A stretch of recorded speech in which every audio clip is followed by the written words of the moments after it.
So, to speak about embodied body, well, it's a very full conversation that could branch off into many other themes.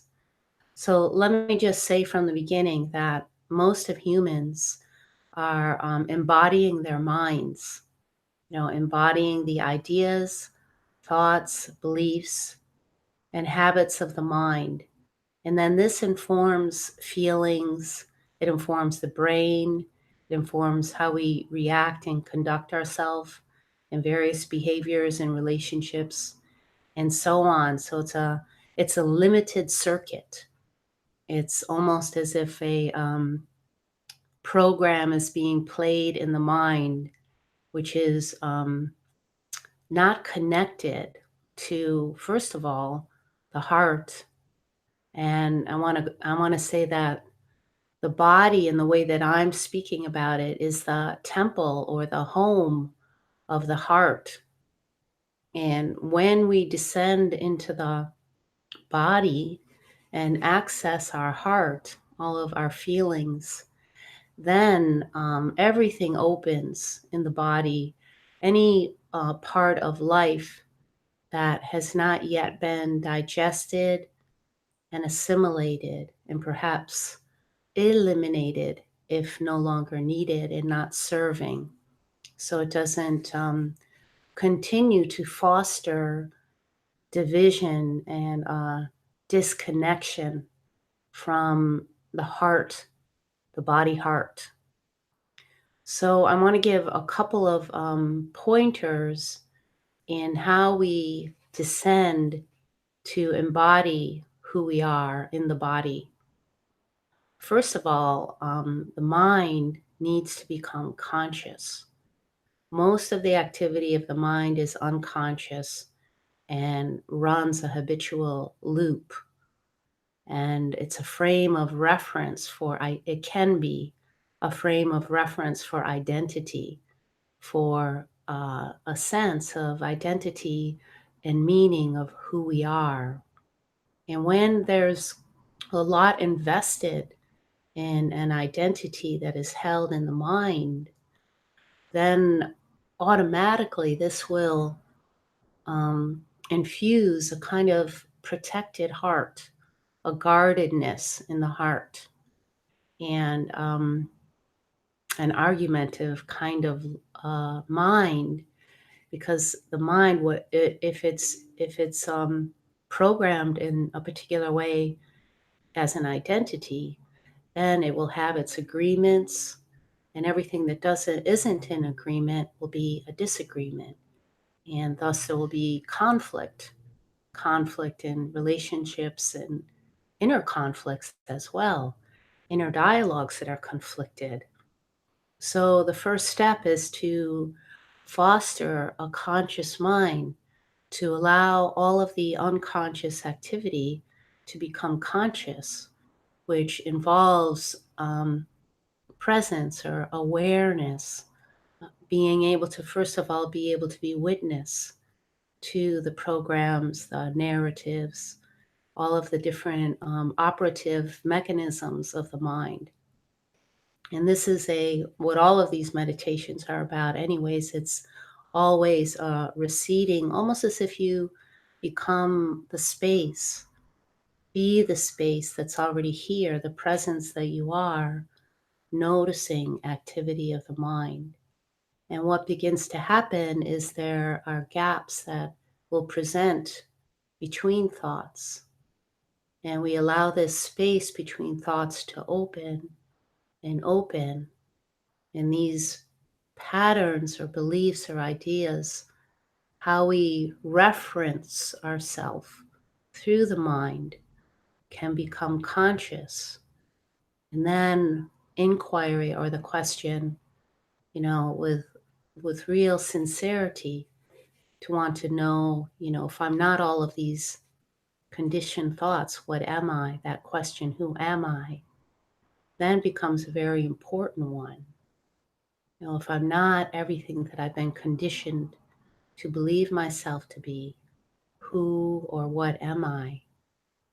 And when that question is taken up with sincerity and earnest, with true, genuine curiosity to know, if I don't hold this frame, if I don't project all of my ideas out into the world through this limited frame of reference, what am I?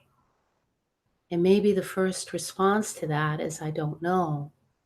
And that I don't know opens up an entirely new potential for beginning to embody who and what you are. Because you can't know who you are through your thoughts.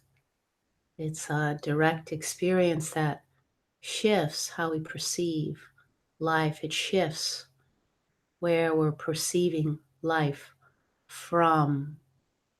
And we start to relax more into a sense of the calm, the presence, the awareness that is always before, during, and after thought. So the old identity, sense of self, self referencing point starts to disengage, and almost as if there's a period of disorientation as the sense of self descends more into the body.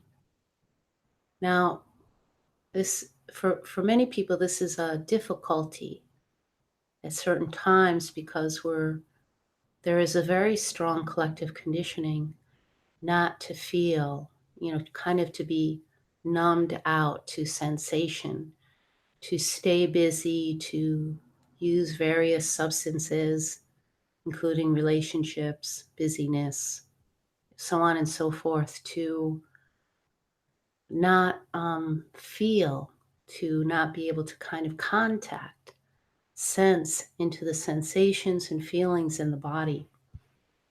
Sometimes something really catastrophic has to happen so that the heart cracks open, but not always. Just often it's just a desire not to suffer or a desire to know the truth or to come out of a sense of feeling stuck or boxed into a identity that isn't serving your happiness.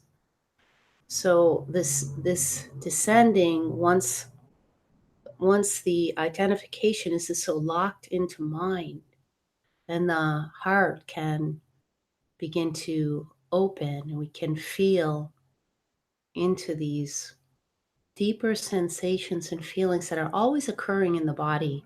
There's so much energy and aliveness in the body. Sometimes a person will come to this through discomfort and pain in the body.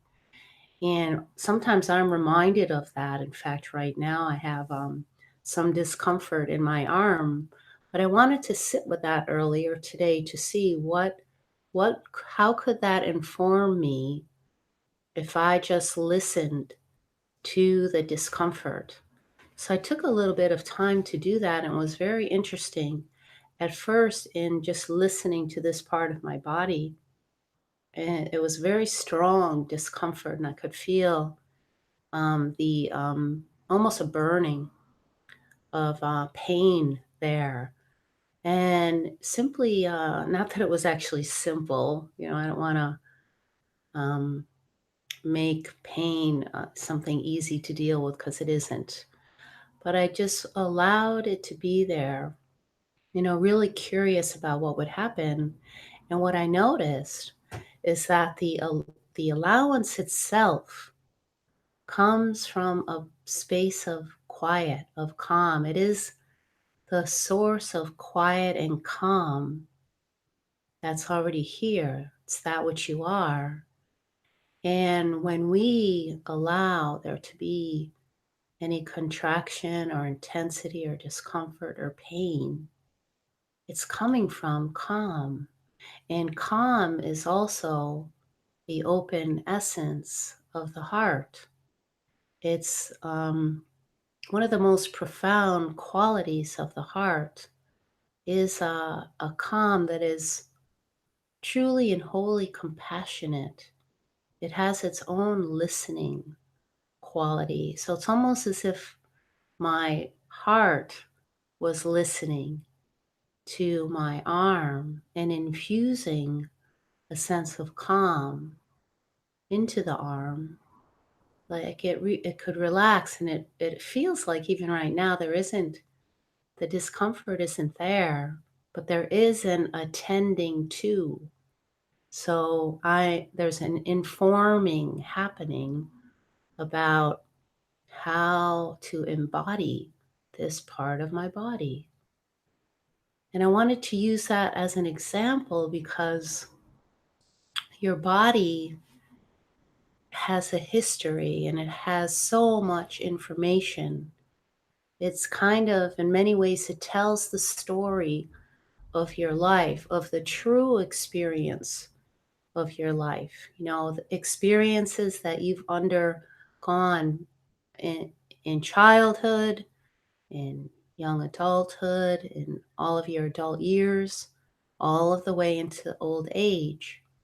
So we can tune in and listen from an open space of calm, which is the heart listening into all of these different parts of the body that as you listen to what is calling, and this part opens, and perhaps it unravels an old story, an old experience, perhaps an experience that didn't get met, you know, or wasn't felt, was suppressed, was denied, was turned away from.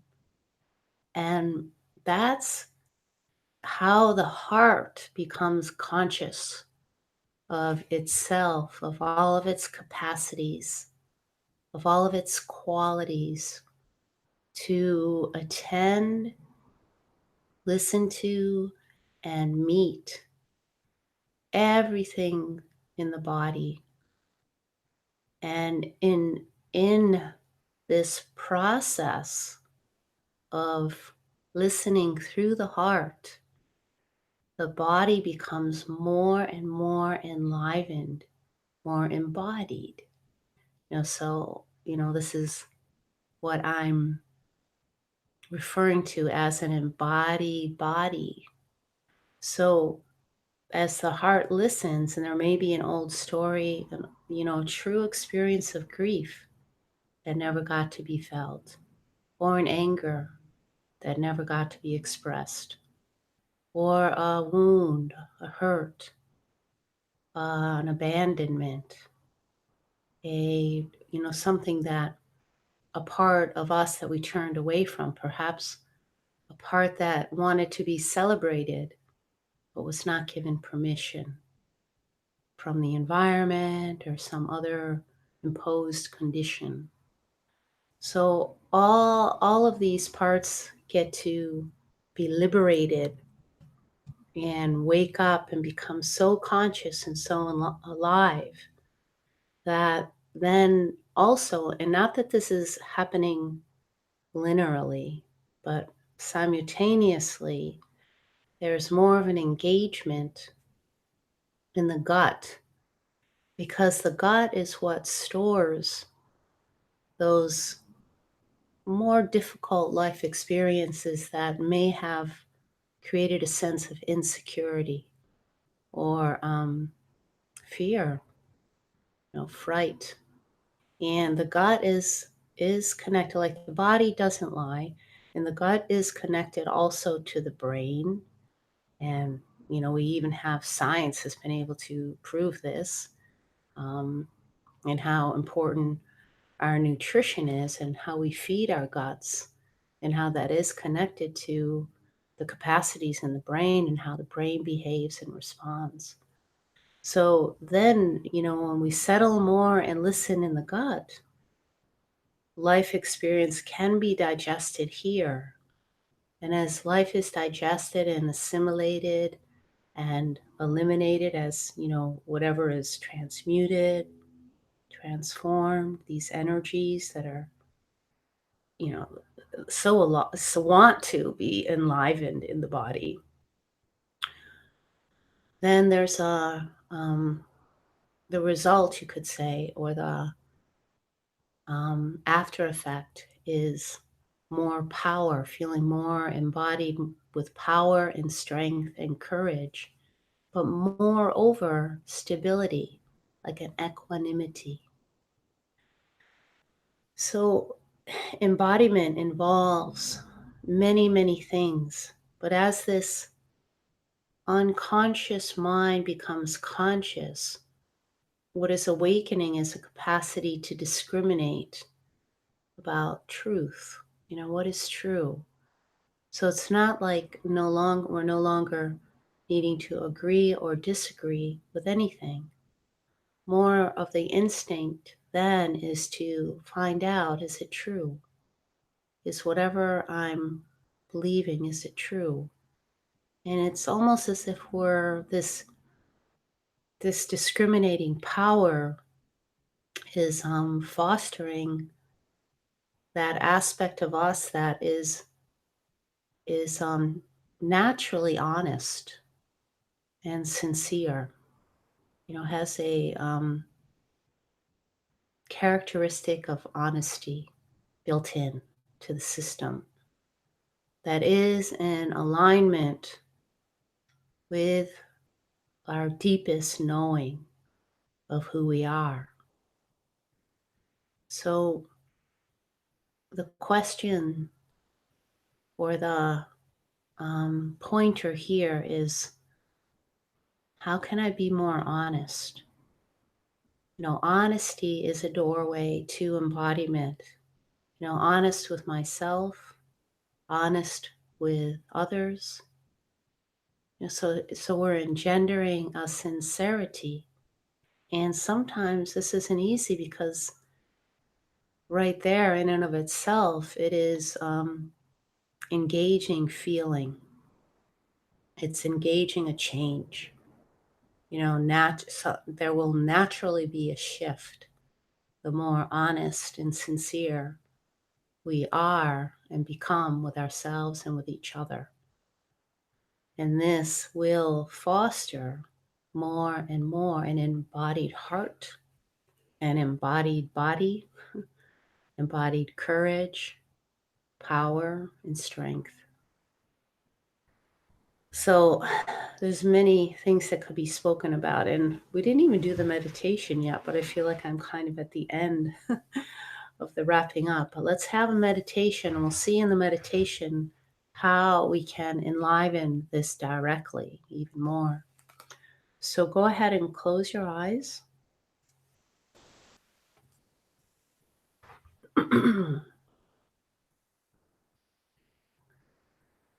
And feel. So when I say feel, it's just a softening and a sensing to the spaces inside of you that are already calm, already quiet.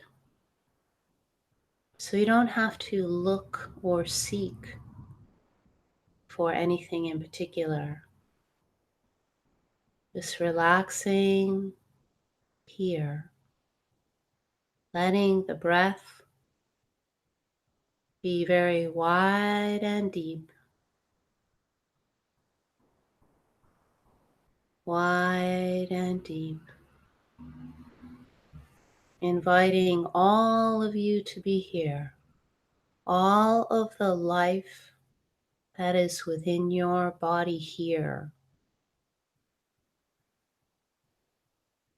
welcoming sensations, welcoming feelings, welcoming energies, welcoming contraction, anything that may feel closed off or turned away from, inviting everything into consciousness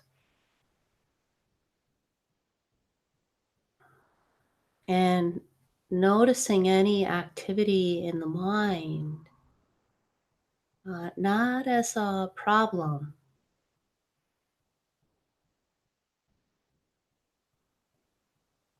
and just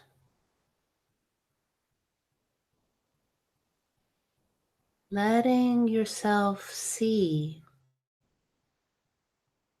any narrative in the mind, any way that you may reference yourself through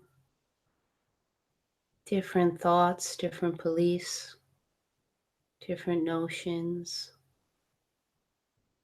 and with a kind, soft, spacious curiosity,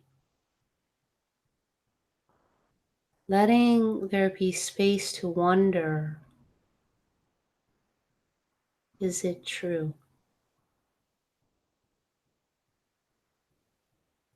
Are the different ways that I've referred to myself, well, now, this morning, or yesterday, is it true? Whatever judgments there might be, critiques,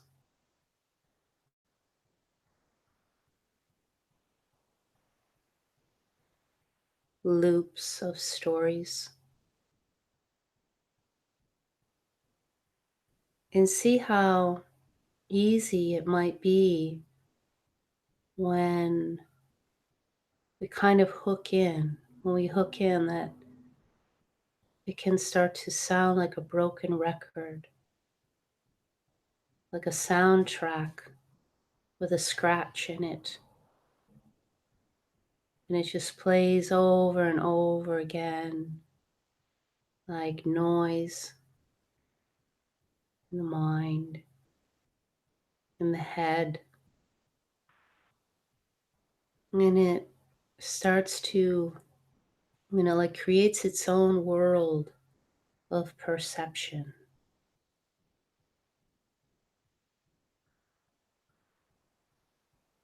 And as it is believed, how you may feel more disconnected from heart and body, which means disconnected from reality,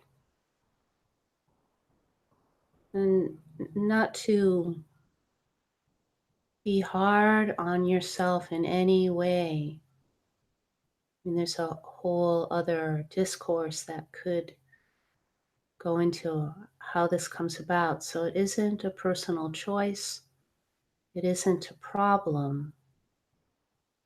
But as you become more conscious and aware, and this just sincere honesty to find out all that I've believed about myself, is it actually true?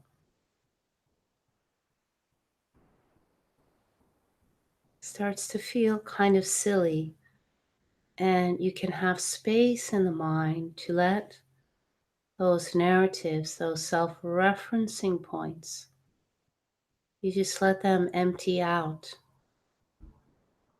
In any habit to reestablish an old identity, just notice that and be curious about what it might be serving.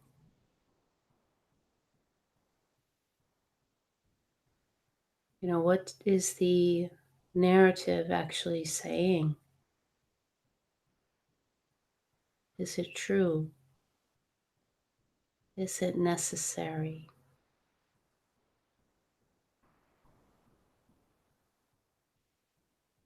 And let it be possible. Give space to not know, to not know who you would be without this narrative, without this false pretense,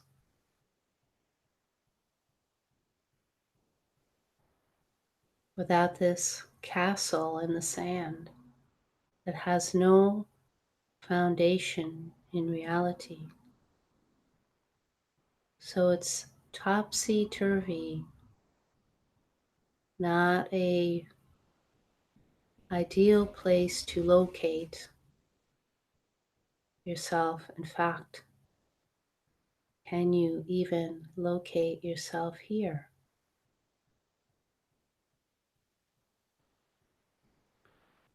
So let the mind unravel in the spaciousness of you, allowing yourself to drop as space into the spaciousness of the heart in the temple of your body, wide and open, full of sensations, energies, breath, feelings.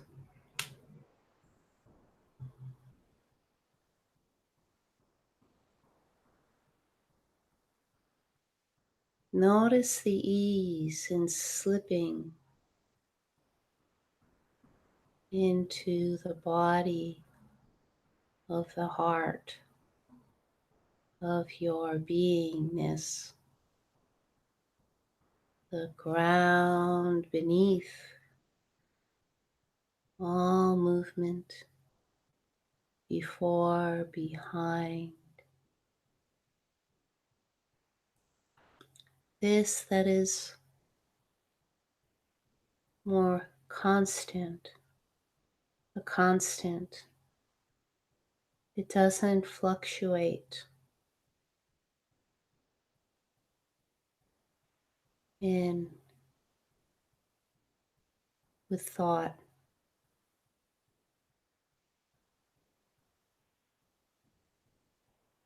It's a wide field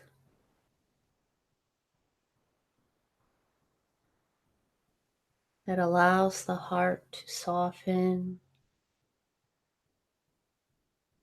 in the front, the behind of the heart, on all sides.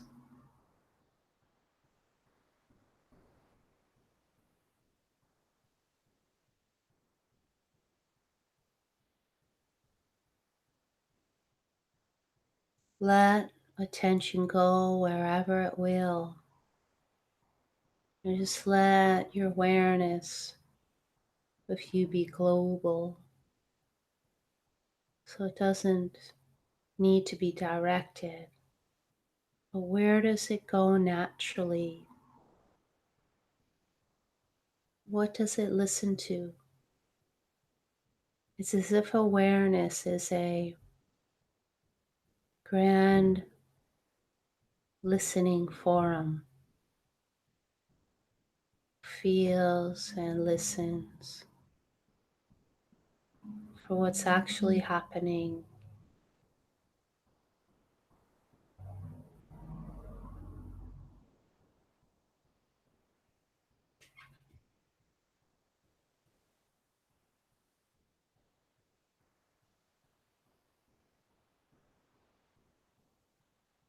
Maybe it tunes into a place that feels tight or contracted, that is the home of an old wound, an old grief, an early abandonment. Let that open if it's ready in the safety of the body of your heart, all here, all listening.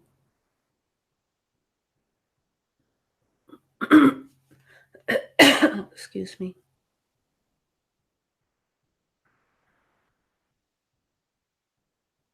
Maybe it goes to the throat, to perhaps a voice that has been suppressed, choked off, or turned away from. Listens here, or a song that has wanted to be sung, celebrated.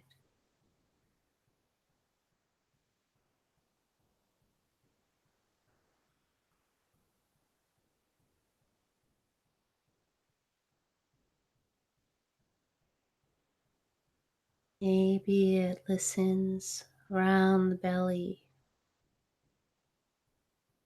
There may be a old fear that didn't have an opportunity to be comforted or held. Let it come close to this open body, heart, listening.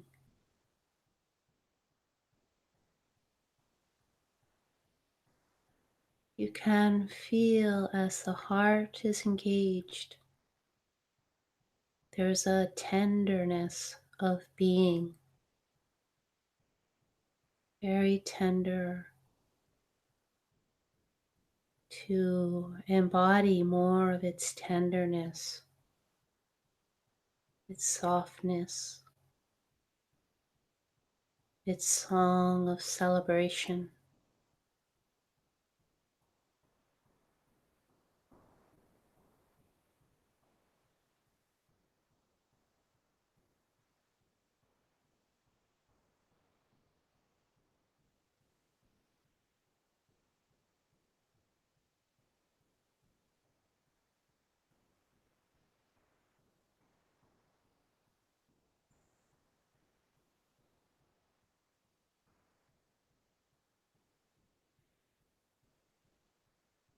Notice as listening, softening happens that this deeper calm, this deeper quiet of you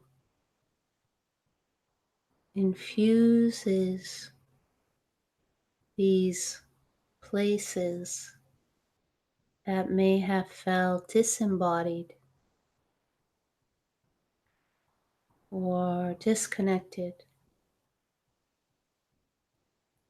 infuses a calm, the calmness of the wholeness of you, whole and well, alive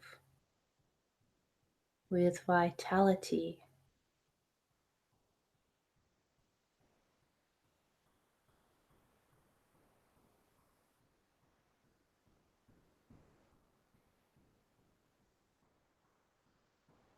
And as more calm infuses the body, it also generates an aliveness in the base of the body, down through the legs, very anchoring and stabilizing in the earth, very incredible capacity to inform our connectedness to all of life, to the body of life, of earth, of all of creation.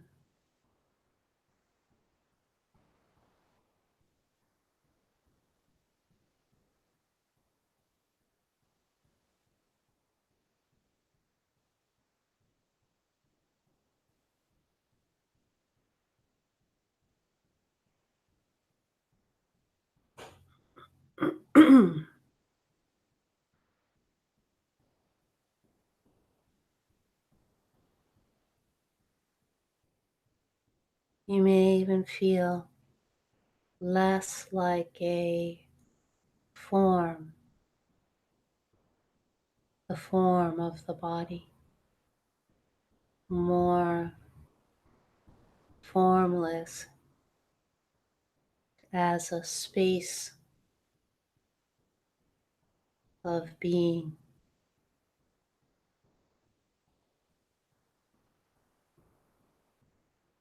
infused with a calm aliveness,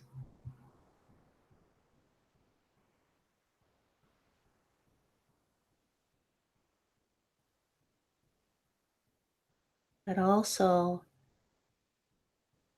recalibrates neurological connections to the brain,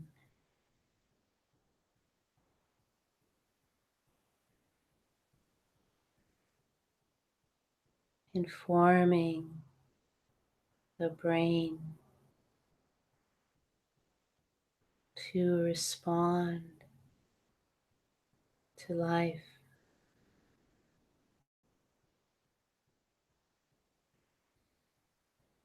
recalibrating the fight, flight, freeze reaction that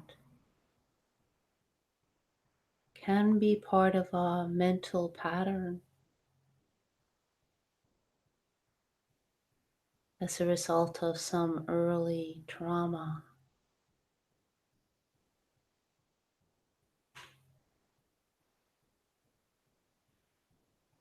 So to be so brave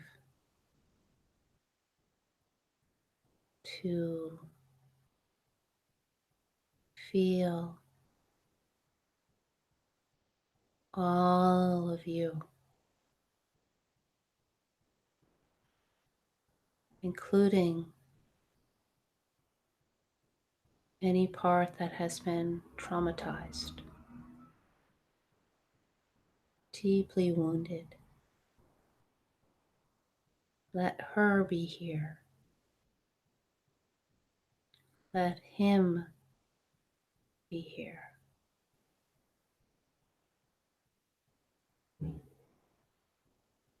In the body of your heart,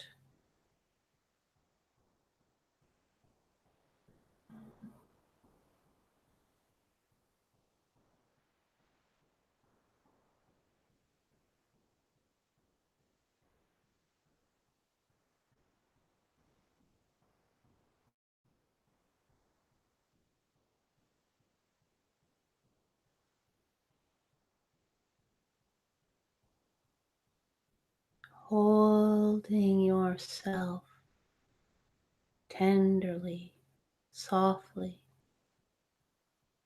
in this calm ground of being.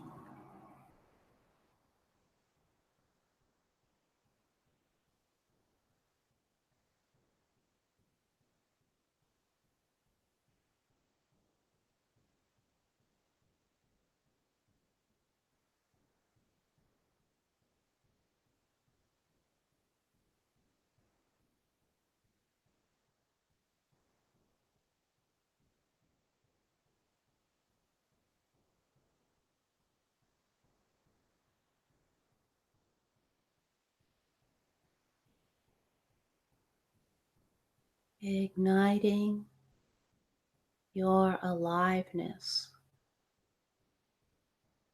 your wholeness,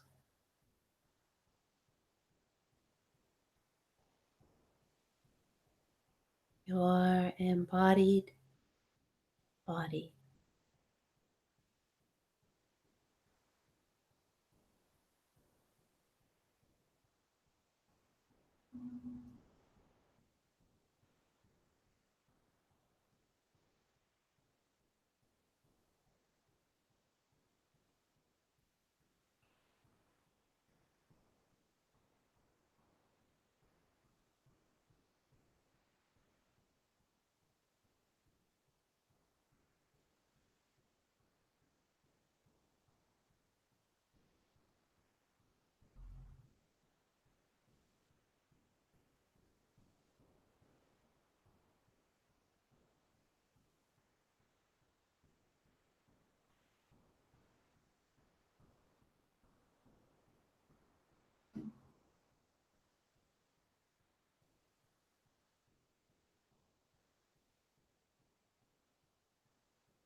Before we end this part of the program, I just want to say a couple of more things.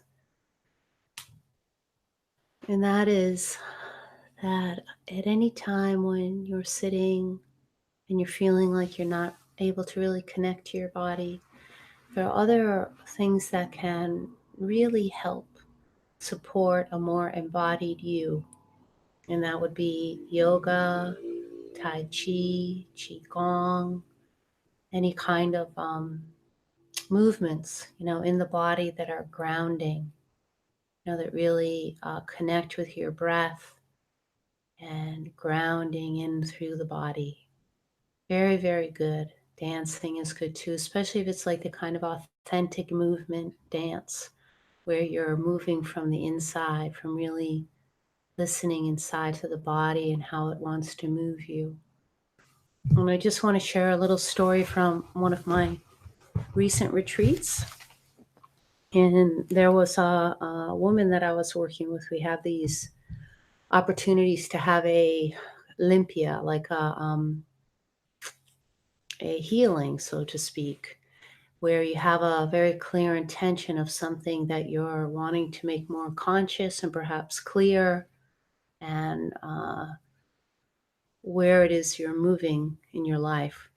Well, this particular person didn't have anything in particular, but actually did in a sense of wanting to um, move from being. So it's interesting. We did this particular guided exercise, and there wasn't anything blocking in the system. There was really a capacity for a flow to happen that was very authentic from essence. And it was very interesting to feel and watch how this evolved and moved. And in doing so, you could see where some of these earlier programs like Tai Chi came from, which is so deeply connected, interconnected to all the elements of the universe and of earth, of wind, of fire.